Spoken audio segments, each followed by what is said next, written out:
ప్రభునందు ప్రియులైన మీకందరికీ యేసుక్రీస్తు ప్రభువారి నామములో శుభవందనాలు తెలియజేస్తూ ఉన్నాం. ఎడారిలో సెలయేళ్ళు అనే ఈ దిన ధ్యానము కొరకై స్వాగతం. జూన్ 28. పరలోకమందు ఒక తలుపు తెరవబడి ఉండెను.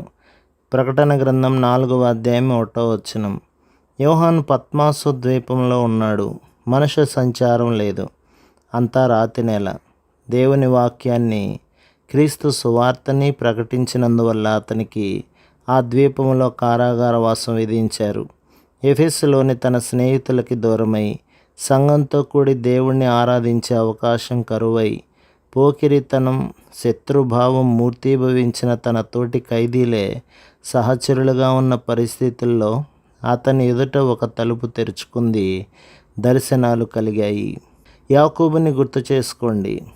తండ్రి ఇల్లు విడిచిపెట్టి గమ్యం లేని ప్రయాణం మొదలుపెట్టాడు. ఎడారి ప్రదేశంలో కట్టిక నేల మీద పడుకున్నాడు. కానీ అతనికి వచ్చిన కలలో పరలోకానికి ఎక్కిపోయే నిచ్చెన, దానికి పైగా దేవుని దర్శనాన్ని చూశాడు. వీళ్లే కాదు, చాలామంది కోసం పరలోకపు ద్వారాలు తెరుచుకున్నాయి.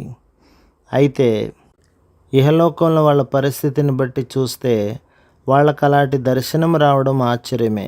ఖైదీలకి, చెరలో ఉన్నవారికి, అస్తమానము శ్రమలు పొందేవారికి, మరణశయ్యలకి అంకితమైపోయిన వారికి, ఒంటరి బాటసారులకి, దేవుని సన్నిధికి వెళ్ళడానికి ఆశ ఉండి కూడా ఇంటి పని భారం మూలంగా ఆరాధనకు వెళ్ళలేని ఇళ్ళాలకి ఈ తలుపులు తెరుచుకొని ఆహ్వానాన్ని ఇచ్చాయి. అయితే కొన్ని షరతులున్నాయి. ఆత్మావేశం అంటే ఏమిటో తెలియాలి. హృదయ శుద్ధి ఉండాలి. విశ్వాసంలో విధేయత ఉండాలి. క్రీస్తు అనే జ్ఞానం కోసం సమస్తాన్ని నష్టంగా ఎంచుకోగలిగి ఉండాలి. ఈ విధంగా మన సమస్తము దేవుడే అయినప్పుడు మన జీవితం, నడత, తీరుతెన్నులు ఆయన అంగీకారమైనప్పుడు మన కోసం కూడా ఈ తలుపులు తెరుచుకుంటాయి. దేవుని పర్వతాలు గుబులు కలిగిస్తున్నాయి. విశ్రమించమన్నాడు అక్కడ కొంతసేపు. శుభ్రమైన గాలి విచ్చే కొండ చర్యలు, ఉదయ సంధికి తొలిముద్దు ఇచ్చే శిఖరాలు. దేవుని ఎడారులు విశాలంగా గోధుమ వన్నెలో ఉన్నాయి. అంతులేని ఇసుక సముద్రంలో ఒంటరితనం.